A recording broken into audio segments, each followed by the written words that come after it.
Hello and welcome back to another update where I cover the latest developments throughout the front line in the Russo-Ukrainian war. It is your host Union, and in this one we have several Russian advances all across the front line. The Russians continued their counterattack in the Kursk region, where they've managed to recapture some positions near Veseloe and the General Glushkovo district. The Russians have also advanced further within Stilmehivka and along the Uska river line.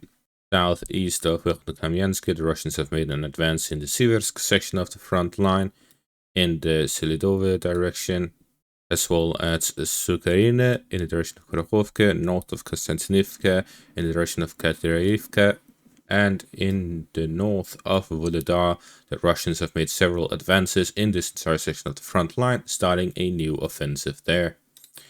So starting out in the Kursk direction, we see that the Russians have managed to fully recapture Veseloe and are now pushing into Pokrovsk after securing both flanks in the west and east of the settlement. At the same time, the Russians have recaptured Mechiveshe, where they've managed to push the Ukrainians back from the border area, and there's likely going to be continuous pushing by the Russians to completely push the Ukrainians out of the border area. Now that they have regained the initiative and the Ukrainians are depleted, they have given up doing more counterattack operations. They saw that they were not going to succeed, so they have switched to defense and will attempt to hold down for as long as possible while launching counter-battery strikes at Russian positions. The Ukrainians at the start of the Kursk offensive sent 3 entire artillery brigades to defend this section of the front line and to support the offensive, and this is coming into effect now. But this is also exactly why the Ukrainian soldiers are suffering in the east. In the Kupiansk section of the front line near Pishana and Stilmahivka, the Russians have advanced both in the direction of Koslinikivka, where they've managed to advance in the northern bank of the river line, going through this area here between Pishane and Uska river line. Here, the Russians have advanced close to Koslinikivka, where they've managed to reach the outskirts of the settlements, capturing the forest patches and lines here to the east of it. So with this, we see an assault both in the direction of Krukhlyakivka and Koslinikivka. Within Stilmahivka, the Russians have captured the southern parts of the settlement. This means that the Russians now will focus on the northern parts, what remains of it, both in the eastern bank of the Siversk river line and the western bank, as they look to secure the entire settlement and start pushing along to connect between Stilmahivka and the Russian positions south of Pishane. The Russian offensive here in the Kupiansk section continues. Southeast of Verkhnokamiansk, the Russians are advancing in the northern bank of the river line near Spirne and Ivanodarivka. The objective is the fortified positions of the Ukrainians northwest of Ivanodarivka. Exactly as I predicted, once the Russians captured Ivanodarivka, they would not be able to hold on to it due to the fortified positions of the Ukrainians in the high ground. Following the capture of Vyemka, there was no reason for the Russians to advance further in a southern direction until they capture the fortified positions, which would have to be captured from the north of Spirne along the high ground, which they are now advancing through. So the Russians are now moving through the high ground to attack the fortified positions of the Ukrainians, gain control over the trench area, securing Ivanodarivka and Vyemka to then push along Verkhnokamiansk and gain control over the general high ground area southeast of Siversk, essentially flanking Bilorivka, Ryorivka, and the settlements along the Severodonetsk river line before moving on to a siege of Siversk. Further south here in the direction of Selidove, the Russians are advancing along the E50 highway to cut off the supplies to Selidove. We have seen several advances over the past month and the start of this month, where the Russians are now constantly advancing towards this intersection to cut off the supplies between Pokrovsk and Selidove. At the same time, the previous month there were several advances along the railways here south of Selidove. The main force of the Russians are now focusing on Sukarine, where they've managed to capture the entirety of the residential area of the settlement.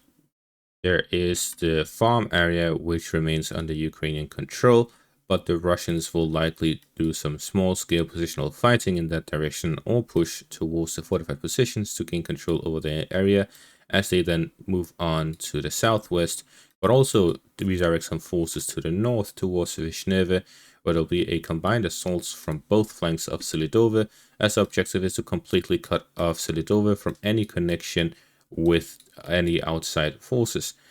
The Russians do not need to gain full control over Sneve, as they can leave that as an exit to push the Ukrainians out of Selidove, out of fear of encirclement, and with operational encirclement of the supplies, cutting off any supplies going into the settlement by hitting them with direct fire, mortar fire, artillery, and so on.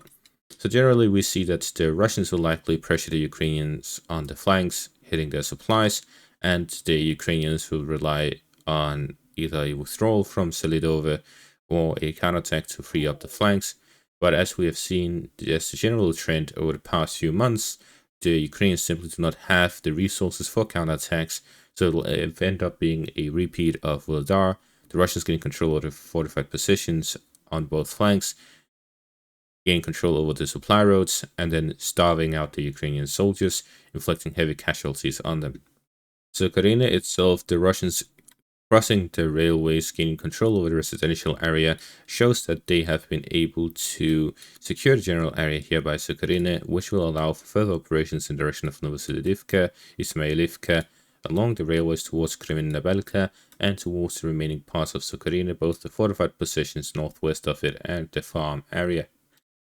In the east, northwest of Krasnodarivka, the Russians have secured further positions along the pocket here northwest of Krasnodarivka.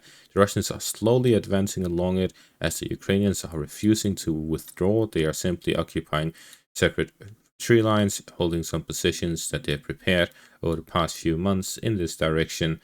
The supply lines are mostly cut off. There's a few crossings across the Vuhledar river line, where they then get supplies all throughout the north of Kurakhove, Novoselidivka, and the general area.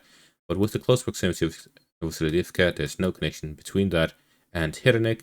This means that the only connection here by road between the general area here and the remaining parts of Ukraine is one that goes through Ilinka here in the south, and then Stepanivka, and then through to Vovchenka, which are all positions close to the front line. Or there is this one going through Ilinka and up to Kurakhove, then through to Soriane. The single most reliable road is the one between Ilinka, through Kurakhove, and through Soriane. So we can see that a push by the Russians down south of Novoselidivka towards the bridge here north of Kurakhove would completely cut off any supplies going to the east. South of Heroivka, the Russians are starting to fight over the fortified positions of the Ukrainians here to the south, and at the same time we see a push by the Russians north of Konstantinivka towards the fortified positions there. So both of the fortified positions to the north and the south are being attacked at the same time in a combined Russian effort to attack all of the three fortified positions of the Ukrainians here north of Konstantinivka to develop offensive operation towards Antonivka. At the same time, the Russians have advanced from Konstantinivka and the first lines to the south towards Katerinivka, where according to this geolocated footage, the Russians have managed to reach the outskirts of the settlement, but due to heavy Ukrainian FPV drone and UAV fire, they were able to stop this push by the Russians, but the Russians are now at the outskirts of the settlement.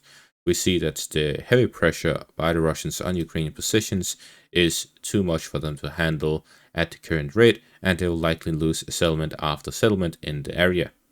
North of Vuhledar, the Russians have advanced following the capture of the settlement. They have cleared it out completely, and now they are moving on. They have captured one of the fortified positions northwest of Vuhledar, secured further positions along the main roads out of the settlement towards the coal mines, and the settlement here to the north towards Bohoyevlenka. The Russians will continue advancing along the main roads, both this one right here, the one to the north, towards the positions that the Russians have recently captured, and along the coal mine to push towards Bohoyevlenka and the fortified positions of the Ukrainians, attacking them head-on.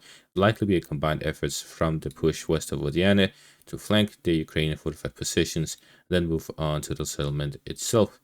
We see heavy fighting along the entire area from Vuhledar in the south all the way to Selidove in the north, as the Russians continue offensive operations in the direction of Kurakhove.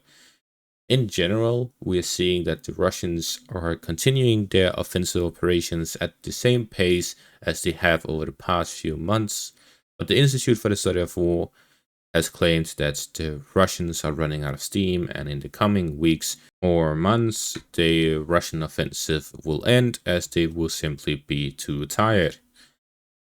Well, I have a very interesting piece of information for you for the Institute for the Study of War.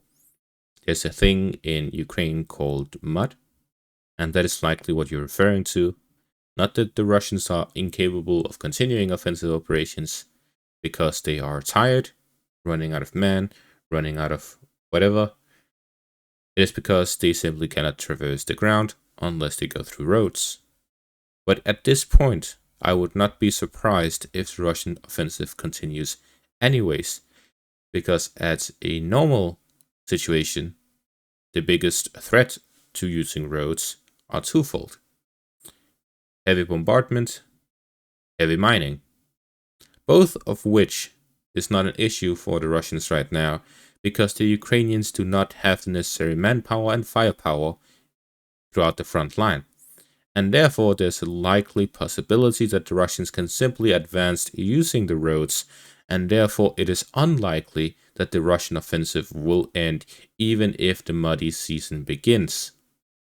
That is simply due to the fact that the Russians will be able to continue offensive operations. The biggest hit would be the lack of advances through forest lines, which we see is one of the main choices of the Russian army. However, we do see here in the north of Vuhledar, the Russians are heavily relying on the roads. That's because the area here within the Donetsk region in general has a lot of roads connecting all of the settlements. This is due to the mining nature, the industrial nature of the region. And this also means that in general, the roads mean that they can continue fighting even in the fall season. Another example here in the direction of Katerinivka, the Russians are advancing through the roads, both in the east and in the south. It would limit how many sort of assault directions Russians can advance from, but it will still be possible. Another example in a completely different region here near Peshane, we see that there are roads and there are areas without roads. The general area here is mostly without roads. There is a single road which is not fully under Russian control. Therefore, the Russians, in preparation for the fall season, need to gain control over this road here, and they'll be able to continue the advances towards Kupiansk. In the north, there is no road again between the Russian positions and the Ukrainian positions, but there is one here north of Peshane, which they can make use of towards Kupiansk. So in general, there are possibilities with the roads, but it is much more difficult than the usual. So the advances would slow down, but they would not stop, is my general assessment of the situation. So instead of listening to some institutions that study war, but tend to be more on the wrong side, we can still take their information and do our own analysis on it. And that is going to be all for this update. Thank you all for watching. Make sure to leave a like, subscribe, and check out my Patreon and YouTube membership for additional content. Thank you all for watching, and have a great day.